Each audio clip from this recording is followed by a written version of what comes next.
नमस्कार जय जगन्नाथ आज खबर को स्वागत करुच्ची। आज 19 जून 2026 मसीहा पाणीपागर सूचना जानापी लाइक और सब्सक्राइब करतु। आसत 24 घंटा मध्य ओडिशार विभिन्न जिलार पाणीपागर सूचना आसतु जाना।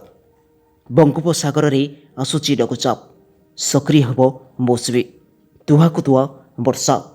मौसुमी ऋतुर प्रथम लघुचाप क्षेत्र सृष्टि होगाक जाऊँगी। जून 24 और 25 आड़क उत्तर बंगोपसागर एवं संलग्न ओडिशा उपकूल सृष्टि होगाक संभावना रही, जार प्रभाव में राज्य में वर्षार परिमाण एवं विस्तृत वृद्धि पाइबार संभावना रही।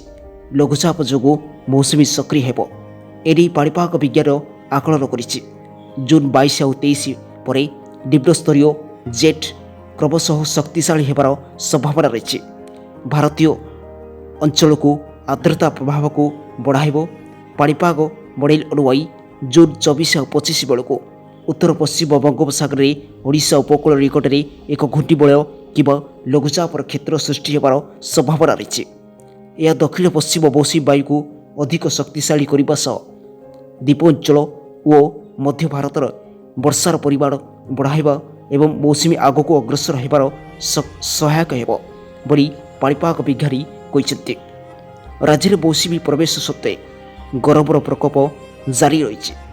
पूर्वानुमान जहाँ एवं राज्य में बड़ धरणर वर्षा संभावना नहीं।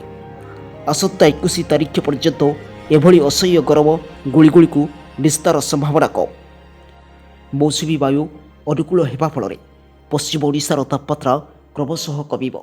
शक्तिशाली होइथिबा मौसुमी वायु प्रभाव एही समय ओडिशार पड़ोशी अंचल गांगेय पश्चिमबंग झारखंड एवं छत्तीसगढ़ मध्य प्रभावित करने आरंभ करिब। राज्यर एभली पाणीपागर सूचना जानापी वीडियो को लाइक और सब्सक्राइब करतु।